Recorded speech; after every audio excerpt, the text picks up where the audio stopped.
Boa tarde, irmãos e irmãs. Quero começar agradecendo a Deus a oportunidade de estar aqui, a Jesus, ao meu mentor espiritual e ao mentor espiritual de cada um de vocês. Trouxeram vocês aqui hoje para que pudéssemos juntos estudar nessa tarde, para adquirir conhecimentos para a nossa reencarnação. Nossa atual reencarnação e quem sabe para muitas outras, né? Porque tudo que aprendemos levamos conosco para a eternidade. Então, que seja um encontro de luz para todos nós, agradecendo também os trabalhadores desta casa, encarnados e desencarnados, que preparam com tanto carinho esse espaço para que nós possamos juntos estudar. E o tema que eu trouxe para nós hoje é um tema que eu considero, e vocês vão entender ao longo da doutrinária, como muito importante. Porque hoje nós vamos falar da missão dos espíritos. Se é a missão dos espíritos, é a missão de todos nós. Porque todos nós somos espíritos. Então nós vamos falar hoje sobre missão dos espíritos. E por que é um tema tão importante? Se você for investigar a depressão, um dos sintomas de quem está com depressão, e que você vai encontrar em todas as pessoas que estão nesse momento passando por esta doença, é a falta de sentido na vida. Pode ter muitos outros envolvidos, mas este é um recorrente em todas as pessoas com excesso de tristeza ou um quadro de depressão, um sentido na vida. E olha o que a doutrina espírita nos apresenta. Todos nós temos uma missão. Mergulhando nisso, cada um de nós vai encontrar o seu sentido na vida. Espíritos imortais, que trazem uma missão, que é importante para o todo. Ninguém foi criado por acaso. O acaso não existe para Deus e para a espiritualidade. E nós vamos acompanhar aqui todos. Seja o degrau evolutivo que se encontra neste momento, são importantes para o todo. Para o universo, para a sociedade, para a família que está agora, para a escola que está agora, para o trabalho que foi desempenhar. Então convido vocês hoje a mergulhar na missão dos espíritos, que é uma missão de cada um de nós. Acreditem, todos nós temos uma missão. Todos nós somos importantes para Deus. Ninguém está aqui por acaso. E essa certeza a doutrina espírita nos traz em cada leitura que nós fizemos, em cada oração realizada, em cada livro da codificação, vai estar lá a importância que cada um de nós exerce como espírito imortal. Não há um ser que não seja importante. Todos nós temos a nossa importância. E é isso que nós vamos estudar hoje. Aqui estão as obras utilizadas para esse encontro. O Livro dos Espíritos, que tem um capítulo inteiro sobre a missão dos Espíritos. E aqui foram as perguntas que eu reservei para nós. O Evangelho segundo o Espiritismo, no capítulo 16 e 20, nós vamos passar por lá também. Um livro do Divaldo Franco com a Joana de Ângeles, Momentos de Iluminação. Tem aqui um capítulo, nós vamos pegar um recorte desse capítulo, que é Opção pela Vida. Então, Joana de Ângeles vai nos ensinar a optar pela vida. E a leitura final do Fonte Viva, capítulo 180. Vamos falar de missão dos espíritos, vamos falar que cada um de nós tem uma missão, mas isso não é novo. há mais de 2000 anos atrás, Jesus nos trouxe a importância e a missão que cada um tem enquanto encarnado e também enquanto desencarnado. E aonde nós ficamos mais frente a frente com este tema? Com Jesus, e quando é que Ele nos traz esse tema? E aí nós temos que voltar um pouquinho agora, porque tem uma obra do Chico Xavier, que chama-se Boa Nova, pelo espírito Humberto de Campos, e que traz informações inéditas para nós, da passagem de Jesus na Terra. E uma delas é sobre um momento em que Jesus esteve aonde? Na casa de Zaqueu. Se nós formos ler o Evangelho, Zaqueu, um publicano, um cobrador de impostos, era considerado pelos próprios judeus, ele sendo um judeu, como um ser impuro, porque ele era rico, ele cobrava imposto dos seus. Até hoje nós não gostamos de pagar imposto, tudo bem, o tema não é esse, mas você imagina naquela época. Mas Jesus sabia que Zaqueu não era nada disso do que estava sendo falado. Então Zaqueu sobe a árvore, Jesus passa junto da multidão, pede que Zaqueu desça da árvore, porque hoje ele vai estar na sua casa. Imaginem isso naquela época. Não foi só Zaqueu que ficou impressionado, foram todos os apóstolos que estavam com Jesus. Como você vai na casa de um homem de uma vida? Um rico, impuro. O que nós vamos fazer lá? O que está acontecendo, Jesus? Jesus sempre sábio. Vamos todos lá. Vamos lá. Zaqueu recebe todo mundo com muito carinho, com muita comida à mesa, com muita fartura. E Jesus aproveita este instante para trazer a parábola dos talentos.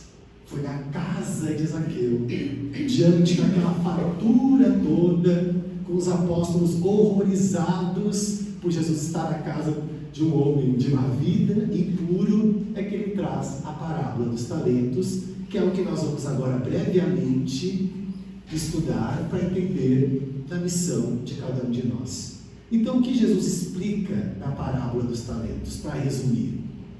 Que o Senhor sai para uma longa viagem e deixa os seus bens, né? Ele deixa 10 talentos com o trabalhador, ele deixa mais, são 5 talentos, é isso? Com um, e mais um talento com o outro, e vai viajar. Depois ele volta e vai tomar conta desses bens.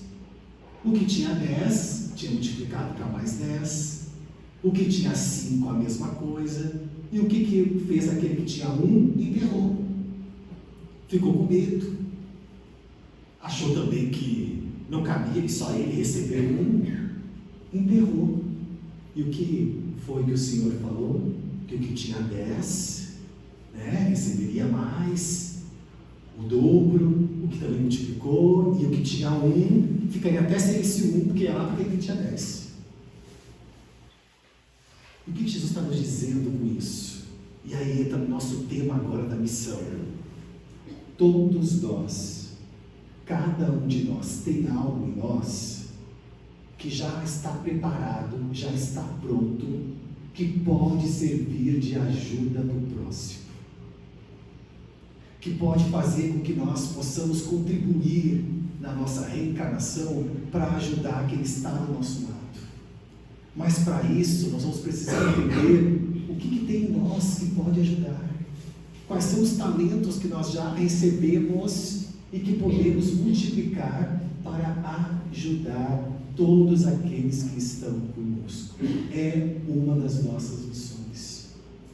E Jesus deixa claro isso na casa de Zaqueu, porque Zaqueu olha para Jesus e fala: a partir de agora, o Senhor na minha casa eu vou dividir todos os meus bens, e aqueles que se sentiram prejudicados por mim vão retribuir ainda em dobro. Então, Jesus vai nos mostrar a importância de Zaqueu, porque Zaqueu ajudava as pessoas que batiam na porta dele com o dinheiro que ele tinha. Mas Zaqueu empregava pessoas. Então, Jesus conhecia muito bem Zaqueu, que não era aquilo tudo que estavam falando dele. Que Zaqueu estava multiplicando os bens materiais também para doar, também para entregar, o que não era compreendido naquele momento. Então Jesus nunca disse, em nenhum momento, que nós não deveríamos também ter bens materiais ou multiplicar os bens materiais. O que ele disse é: não dê mais importância nisso. Dê importância para o espiritual, para a espiritualidade. E o que tu puder fazer em benefício do outro, conforme você cresce materialmente, faça. Ajude. Essa possa ser a sua missão. Porque como nós vamos progredir sem o progresso material? Não teria nem luz aqui hoje. Essas paredes também não estariam aqui. É preciso de todo um trabalho para que nós possamos continuar renascendo na terra e progredindo. Mas aqui é um trabalho nosso também para fazer com que esse progresso aconteça, porque ele depende só de nós. Nós é que acordamos, vamos para o nosso trabalho, ajudamos uns aos outros, seja com o nosso exemplo, seja com a nossa força de trabalho. É isso que Jesus quer dizer para nós. O que nós estamos fazendo com os nossos talentos, com as bênçãos que nós já adquirimos? E entrando no livro dos Espíritos, o capítulo é o capítulo 10. Tá? Nós vamos para a questão 559. Também desempenham função útil no universo os espíritos inferiores e imperfeitos. Olha que interessante que os espíritos respondem: todos têm deveres a cumprir. Para a construção do edifício não concorre tanto o último dos serventes de pedreiro como o arquiteto. Então por que todos não teríamos uma função especial? Temos sim. Voltando para cá agora, alguém construiu essas paredes, colocou essas janelas, fez a instalação da luz, para que nós pudéssemos estar aqui hoje. Alguém fez uma limpeza inicial, para que chegasse aqui, estava tudo limpinho, organizado, e muitos outros trabalhos. Então, cada um no seu lugar, aonde está agora, é importante para um todo. Nós temos que nos preocupar conosco, cuidar de nós, porque nós também temos tarefa a cumprir com todos, com a sociedade, com a nossa família universal, seja o que for que nós já conseguimos descobrir em nós que é útil para o outro. Na questão 560, tem atribuições especiais cada espírito? E o que os espíritos respondem? Todos temos que habitar em toda parte e adquirir o conhecimento de todas as coisas. Olha quanta coisa tem para nós ainda. Prescindindo sucessivamente ao que se efetua em todos os pontos do universo. Como diz o Eclesiastes, há tempo para tudo. Assim, tal espírito cumpre hoje neste mundo o seu destino, tal outro cumprirá ou já cumpriu o seu, em época diversa, na terra, na água, no ar. Então, hoje nós estamos aqui, cumprindo nossa missão, adquirindo informações, melhorando. Muitos outros já passaram por aqui e não reencarnam mais na Terra. Já estão em outros planetas, quem sabe em outras colônias, porque isso faz parte do nosso progresso espiritual. E olha como é importante descobrir isso. Será que se nós realmente acreditássemos de verdade que somos espíritos imortais, que estamos de passagem na Terra, que é uma etapa do nosso crescimento, nós teríamos tantas crises de ansiedade como nós temos hoje? Será que nós ficaríamos tão ansiosos ou temeríamos tanto a morte do corpo físico, sabendo que é uma caminhada, é uma trajetória e ninguém morre?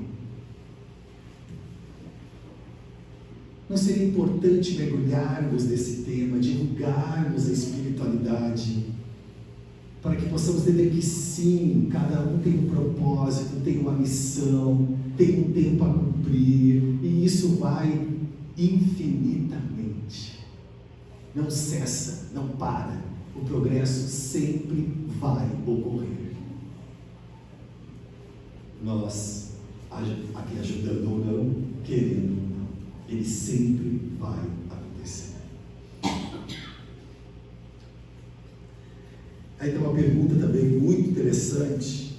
Já não tendo que adquirir os espíritos da ordem mais elevada, se acham em repouso absoluto? Ou também eles tocam ocupações? Kardec faz essa pergunta, uma pergunta bem interessante. E os espíritos respondem: o que querias que fizesse na eternidade? A ociosidade eterna seria um eterno suplício. Então é sempre trabalhando, sempre fazendo algo, sempre ajudando.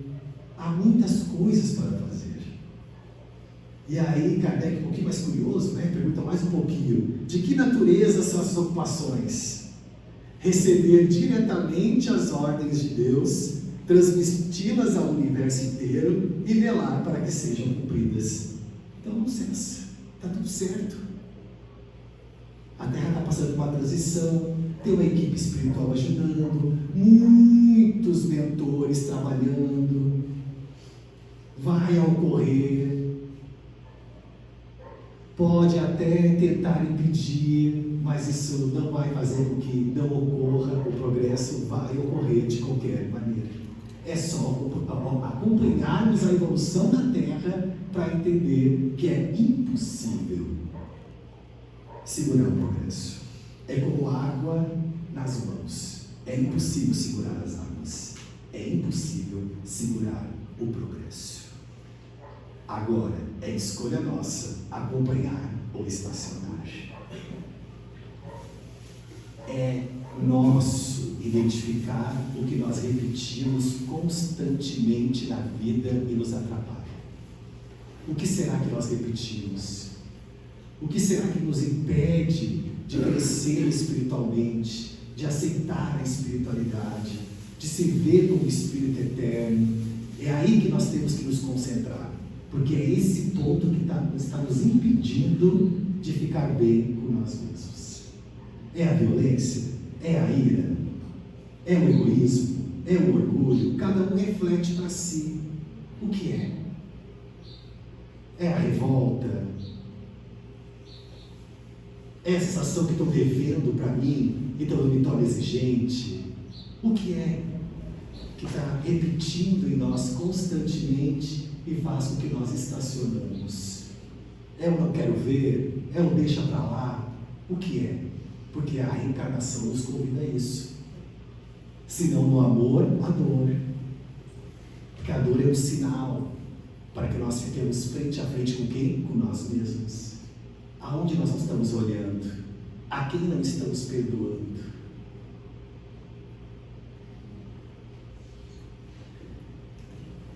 Em que consiste, na questão 573, em que consiste a missão dos espíritos encarnados? Todos nós, qual é a nossa missão? O que viemos fazer? E os espíritos respondem claramente: em instruir os homens, em lhes auxiliar no progresso, em lhes melhorar as instituições por meios de diretos e imateriais. As missões, porém, não são mais ou menos gerais e importantes. O que cultiva a terra desempenha tão nobre missão como o que governa ou o que instrui. Tudo na natureza se encaminha. Ao mesmo tempo que o espírito se depura pela encarnação, concorre desta forma para a execução dos desígnios da providência. Cada um tem neste mundo a sua missão, porque todos podem ter alguma utilidade.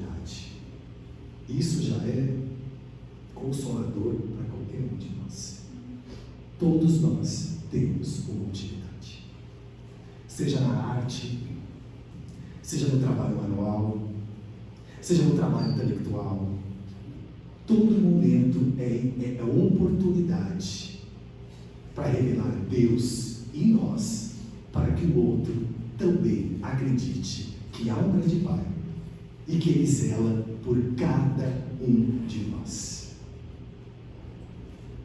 Então, essa missão cabe a nós, aonde nós estivermos, o que seja que nós estivermos fazendo, seja qual for o grupo, pequeno, grande, aí é a oportunidade de se conectar com a nossa missão. Mas para isso nós vamos precisar conhecer cada vez mais quem somos, o que já conseguimos desenvolver, o que já aprendemos em nós que podemos também compartilhar com o nosso próximo, o que nós já podemos fazer para multiplicar nossos talentos. Na pergunta 582, pode-se considerar como missão a paternidade? É sem contestação possível uma verdadeira missão. É ao mesmo tempo grandíssimo dever e que envolve, mais do que pensa o homem, a sua personalidade quanto ao futuro.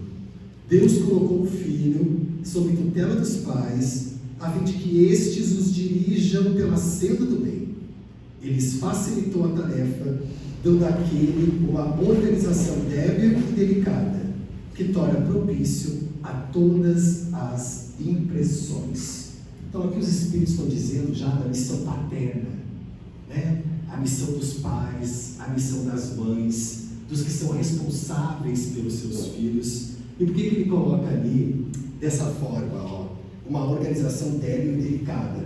É para se referir à criança. Porque, olha que interessante a profundidade da resposta. Porque não é em todos os planetas que a infância dura tanto tempo quanto a Terra. Então, na Terra, tem esse tempo de duração da infância para que os pais estejam tempo também de ir reparando nos seus filhos os desafios que eles precisam direcionar para o bem. Então, aqui, mais uma característica da nossa missão: constantemente estar trabalhando para o bem. Cabe aos pais, depois a escolha dos filhos, né? Mas enquanto é criança, enquanto está no desenvolvimento, é muito importante o trabalho no bem. É por isso que vem os pais, depois, unido à família espiritual, vem os filhos, porque assim deveria ser. Porque nós temos algo para aprender com nossos pais, que precisava que fossem eles que estivessem ali. É muito importante. Então, é uma missão? É uma missão. É uma missão que nós escolhemos antes de chegar na Terra, inclusive. É uma missão que nós já desenhamos nosso plano reencarnatório. E é uma missão importante. E agora, eu queria trazer para vocês, nesse instante, depois que nós falamos da missão, depois que nós falamos de fazer o bem, depois que nós falamos sobre a paternidade, a maternidade, um dos desafios que a Joana Diantes vai nos trazer, o porquê que nós desconectamos tanto da nossa missão. Você sabe por quê? Porque nós desconectamos de nós mesmos. Nós, muitas vezes, todos nós, me incluo também nessa observação, nós vamos tanto para o outro, tanto para alguma coisa, tanto para o externo, que nós vamos esquecendo de nós mesmos. Nós não vamos optando por nós. E o que ocorre quando nós fizemos isso? Qualquer arranhão neste lugar, ou com essas pessoas, nós caímos emocionalmente. Porque depositamos toda a nossa vida em alguma coisa, ou em algum lugar. E é daí que vem muitas das nossas ansiedades, da nossa crise de pânico, da nossa tristeza, porque é um convite a a nos conectarmos novamente com nós mesmos. E Joana de Ângeles vai nos ensinar assim. Ela vai citar um filósofo dinamarquês do século XIX que trouxe a teoria que o indivíduo deve optar por si mesmo. Como assim optar por si mesmo? Ela vai explicar. Optar por si mesmo significa o resultado de uma análise cuidadosa da vida e das suas finalidades extraordinárias. Representa um esforço para viver, para descobrir-se que existe e nada jamais pode destruir a sua realidade. É muito interessante porque nós vamos encontrar em alguns momentos muito essa pergunta: quem eu sou? Porque muitas vezes nós somos um todo misturado no efeito a nada e não sabemos quem somos, o que sentimos, o que queremos, qual a nossa conexão com Deus. Nós não vivemos claramente como espíritos imortais. Nós vivemos nos comparando, aí vem a vergonha, né? Da comparação vem a vergonha. Nós nunca achamos que está bom, sempre está bom, é com o outro, com nós não. Isso é uma falta de reconhecer a si mesmo, de optar por si mesmo. Porque quando nós optamos por nós mesmos, nós cuidamos de nós, nós convivemos com nós em harmonia, nós conseguimos ajudar os outros com mais eficiência. Porque senão nós não conseguimos. O outro não agradece e te adoece. O outro não dá bom dia e te fica triste. O clube que nós vamos fechou, a gente já não faz mais nada na vida. O parente querido partiu, a gente deu, acabou para mim também. Isso tudo não é optar por si mesmo, é optar por algo ou alguém. É desafiador optar por nós mesmos, dá trabalho, mas é eterno. Uma vez adquirido, é permanente. E aí, possa ser um dos desafios da nossa reencarnação. Olhar para nós mesmos. Emmanuel diz muito isso. Ele fala que o maior ato de coragem não é contra o outro, é contra nós mesmos. É olhar para nós. É observar aonde tem sombra e enviar luz. Mas como observar onde tem sombra em mim se eu não olho para mim? Então isso está muito ligado com a nossa missão. Porque não há como descobrir a missão se nós não olharmos para nós mesmos. E Joana de Ângeles segue nos dizendo assim: por outro lado, aparecem indivíduos que se aferram aos objetivos que eles representam como vida. Amar apaixonadamente alguém, cuidar de outro, dedicar-se a um amor, a uma tarefa artística ou não, um ideal ou abnegação, e que, concluída a motivação, negam-se a viver, matando-se emocionalmente e sucumbindo depois. Essas pessoas não optaram por si mesmas. Porque se tivessem optado por si mesmas, mesmo que acontecesse alguma coisa, elas ficariam bem com elas mesmas. Entende? Não é sobre não ajudar, é ajudar não entregando a sua própria vida. É fazer não deixando de olhar para si mesmo. É optando por si constantemente. É a única forma de encontrarmos uma estrutura emocional para seguir a nossa vida. Porque se entregarmos tudo a algo ou a alguém, caímos emocionalmente. Então, tudo bem cuidar, tudo bem amar, essa é a missão, né? Fazer o que tem que fazer, mas não entregar a própria vida para que isso ocorra. A nossa vida sempre vai ser a vida mais importante. Porque é a nossa vida, nós vamos estar levando ela para a eternidade. Então, a melhor companhia que nós temos que ter é a nossa mesma. Porque nós ficamos mais de 24 horas com nós mesmos e os nossos pensamentos. Em todos os lugares nós estamos com nós mesmos. E é onde nós mais esquecemos de cuidar.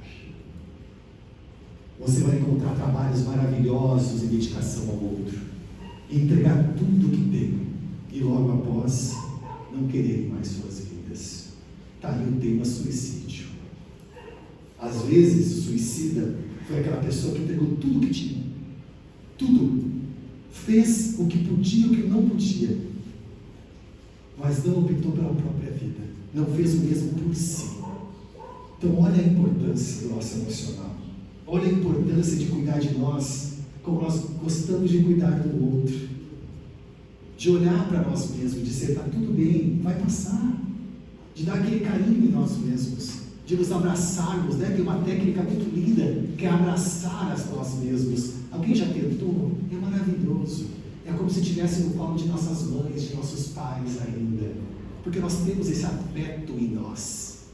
E nós podemos entregar a nós mesmos. Mas é uma questão de escolha. Aí nós fugimos de nós mesmos, com conversas paralelas, falando do outro, pegando uma série e vendo toda mais um pouco e a outra, porque eu não quero pensar sobre mim, comprando aquela coisa bem cara, bem grande, que fica no meio da casa, porque eu não quero me ver. Nós vamos para o externo, nós vamos para vários lugares para nos perseguirmos. Então aí está o desafio da nossa reencarnação. Olhar para nós mesmos, acolher a nós mesmos, ficar bem com nós mesmos, para que tenhamos força para cumprir nossa missão e ajudar o próximo. No Evangelho segundo o Espiritismo, então, um Espírito amigo nos diz: não escutais já o ruído da tempestade, que há de arrebatar o velho mundo e abismar no nada o conjunto das iniquidades terrenas.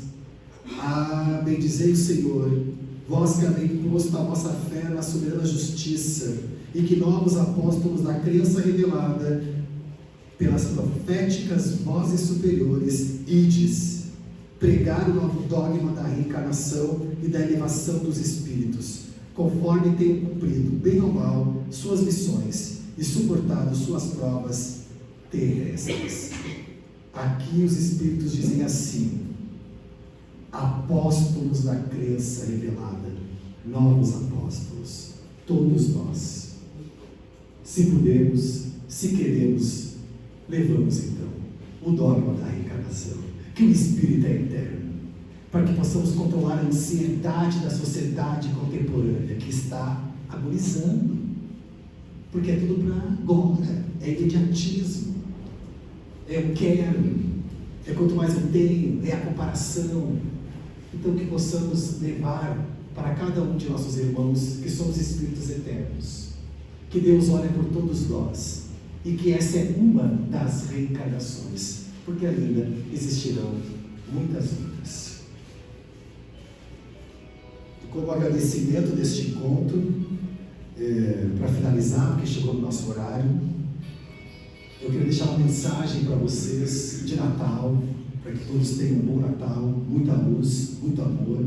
É uma mensagem que está no capítulo 180 do livro Fonte Viva, de Emmanuel e Chico Xavier, e que nos diz assim. O texto é assinado por Emmanuel. Ele cita Lucas no começo: glória a Deus nas alturas, paz na terra e boa vontade para com os homens. Lucas 2,14. As legiões angélicas, junto à manjedoura, anunciando o grande renovador, não apresentam qualquer palavra de violência. Glória a Deus no universo divino, paz na terra, boa vontade para com os homens. O Pai Supremo, legando a nova era de segurança e tranquilidade ao mundo, não declarava o embaixador celeste investido de poderes para ferir ou destruir, nem castigo ao rico avarento, nem punição ao pobre desesperado, nem desprezo aos fracos, nem condenação aos pecadores, nem hostilidade para com o fariseu orgulhoso, nem anátema contra o gentil consciente. Derramava-se o tesouro divino pelas mãos de Jesus para o serviço da boa vontade.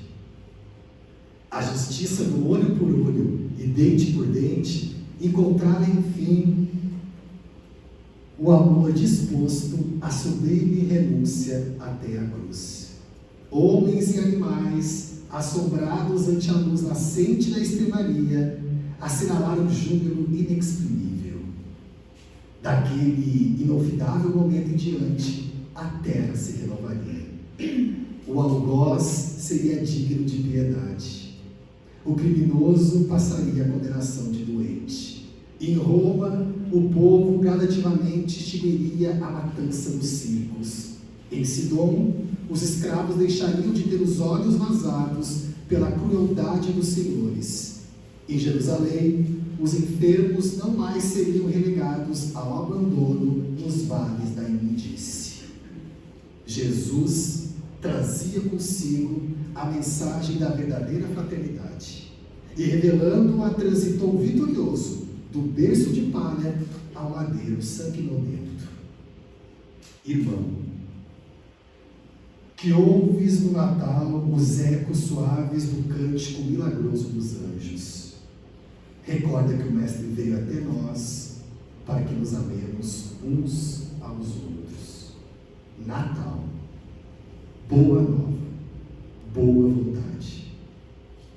Estendamos a simpatia para com todos e comecemos a viver realmente com Jesus sob os esplendores de um novo dia. Então, que este Natal simbolize para todos nós um novo dia. Um dia de muita luz, de muita fraternidade, de muito amor, de muito aprendizado, de descoberta de muitos talentos que há em nós, para que possamos trabalhar e assim cada vez mais nos sentirmos aquilo que somos, espíritos imortais. Ninguém morre, a vida continua. E esta é a mensagem mais linda da nova era. A vida